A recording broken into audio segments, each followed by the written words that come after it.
Now here is an Inside the Eye feature from our global friendly outlet sources exclusively picked for Blue Eye Media.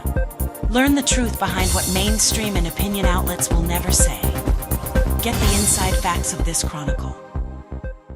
I am honored to welcome to the show Governor Gavin Newsom of California, who has been leading the fight to redistrict the state of California directly proportional to what Texas Republicans are doing, trying to rig the midterms in Republicans' favor.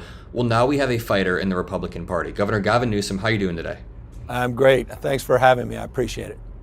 I just want to start with this framing. So I've been doing a lot of debates about this redistricting, and it often gets caught up in this tit for tat, which party redistricts more. That misses the point. Can you lay out the stakes of what's unique about this? What's unique about a mid-cycle redistricting? History be damned. Well, I mean, in history is relevant because it's instructive here. You've never had a president call a governor mid-decade and say that, quote unquote, I'm entitled to 5 seats.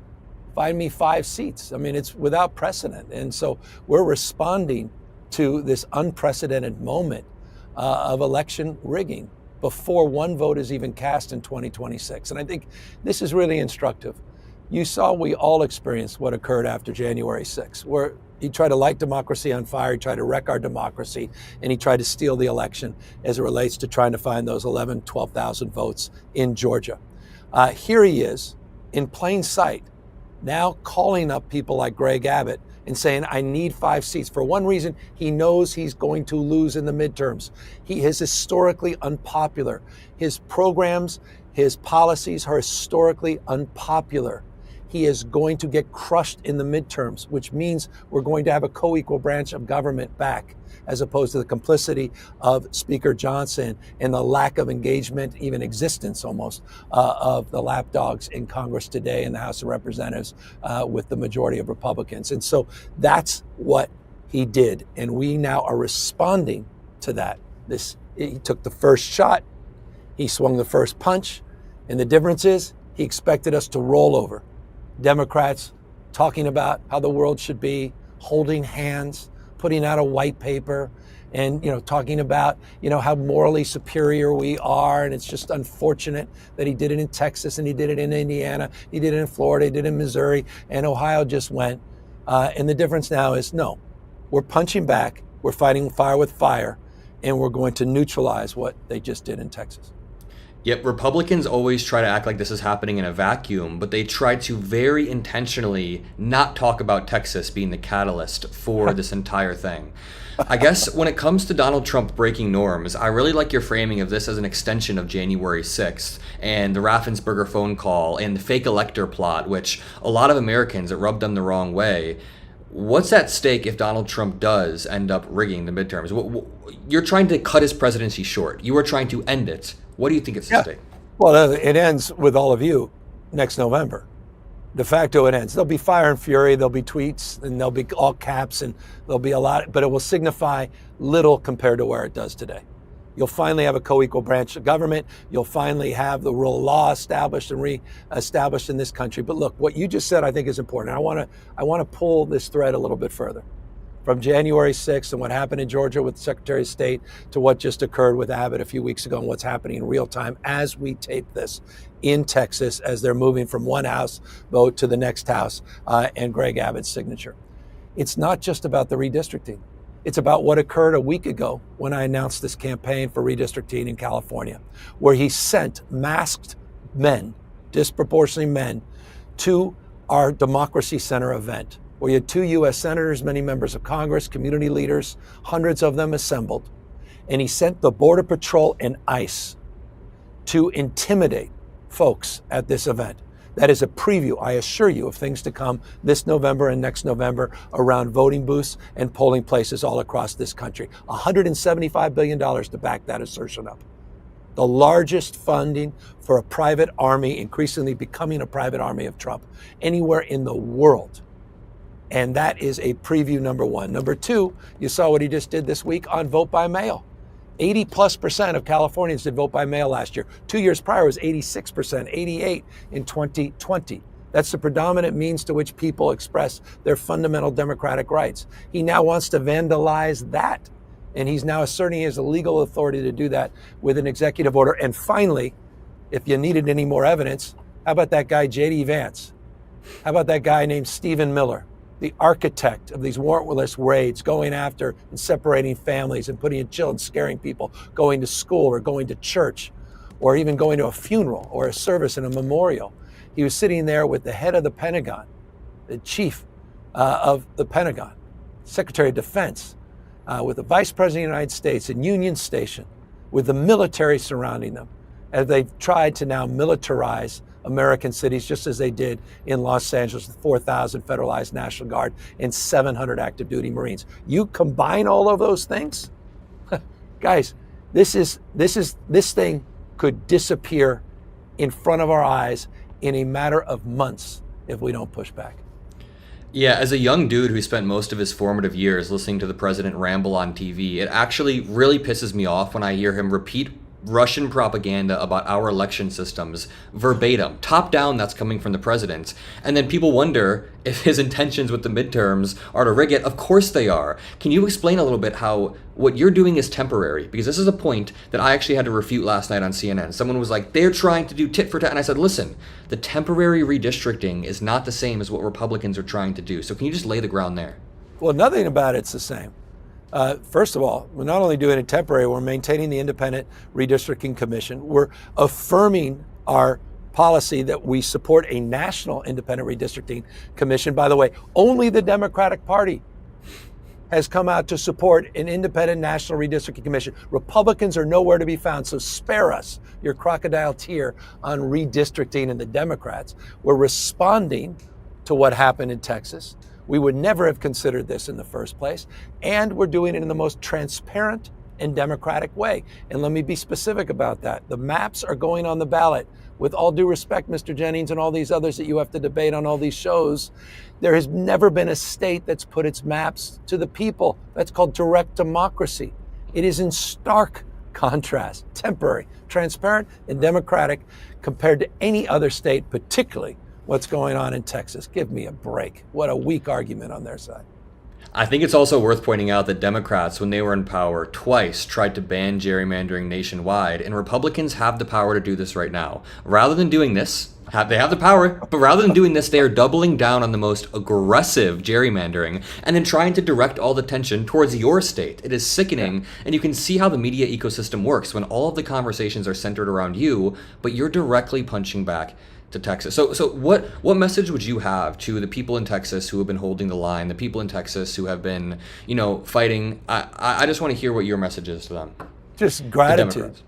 Yeah, I'm serious, just gratitude. What they did is they elevated this issue. And by the way, I'm not just saying that rhetorically. I'm not just saying that, just to compliment what they did. Let me give you a numeric. It's fascinating. This is interesting, and I don't know if it's insightful, but it was really instructive. When we did our first poll on redistricting in California, there was about 60% awareness, which was, by the way, remarkably high, I will submit. After what they did in Texas, and the fact that they had courage to break that quorum and to go to all these states, including to my home state, to go to Ronald Reagan's old mansion where we all met here in the state of California, and talk about this issue and raise the consciousness of the American. It's over 85%. We're getting close to 90% of Californians are aware of this issue. That would not have happened without the courage of these leaders, and they are by definition leaders in Texas. And so, look, it's a reminder, you don't have to be something to do something. I mean, you don't have to be in the majority to make a difference. You don't have to have title to have authority. There's two kinds of authorities, formal authority and moral authority. And everybody watching, you have abundance of moral authority. If you have the courage, if you have the character to stand up and share your passion with action, and they took action. They did something bold. They put themselves on the line. They risked being arrested.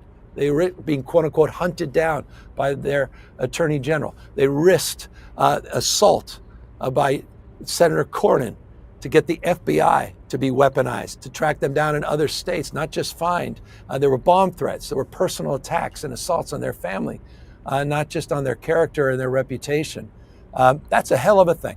So you ask me how I feel? Deep pride, deep gratitude. I found those statistics to be very insightful. It really shows how on-the-ground action and creating attention can then help you drive the narrative across states. That leads me to my final question. You've been doing really well dominating the attention economy lately, but it's also because Democrats seem to be thirsty for a fighter, thirsty for somebody who can be aggressive and match the energy of Republicans. Do you see a vision for a Democratic Party that is a bit more aggressive, a bit less risk averse? Again, as a young dude, I've seen the Democratic Party become two things: a little bit more risk averse, but also a little bit more finger waggy. Like, I feel like there's a little bit of finger wagginess that goes on that we should back up from, and we should just be ourselves. What are your thoughts there? I love it. By the way, thank you for saying that. Yes, a little less judgment. I mean, just look, a little more grace, a little more humility. I'm reminded, grace and humility. I've been through a ringer, and I'm hardly perfect. I had a recall that I had to work my way through. I've made mistakes in my life. A little more grace, a little more humility, a little more humanity as well, and a recognition of what's at stake. It's time for the Democratic Party to unite. It's time for Americans to unite. There's nothing about this is American. It's not about the rule of law. It's about the rule of Don. He can take this away. I'm telling you, he's trying to take it away. It's all on the line. So less judgment, more action. Stand up on principle, purpose. But to your point about communication, it's smash mouth now. I'm sorry. It's just, a little more authenticity. Let's go. Try new things. You're doing it. You guys have been part of that. You guys are crushing it. You've been crushing it. It's about iteration. We can't do things the way we've done. Let's disabuse ourselves of that. Period, full stop. Enough. It's a slow death. And I will say, and forgive me, I'll just close on this. There's a weakness about that. The Democratic Party needs to assert itself. We need to be strong again. Strong. Strength matters. People want conviction. They want character. They want a sense of intention and purpose to give us meaning, to give us a mission. And so I'm not here to make any more excuses. I'm sorry. I know there's some people that are offended by our all caps parody of Trump, but I thought it's time to put a mirror to Trump.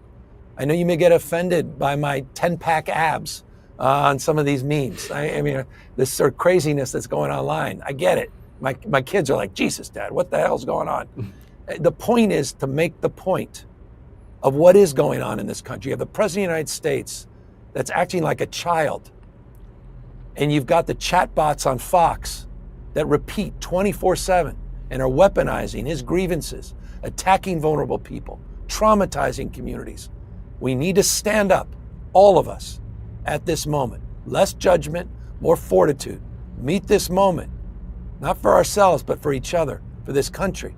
And this is a red line. They're not just changing lines of map. This is about raw power.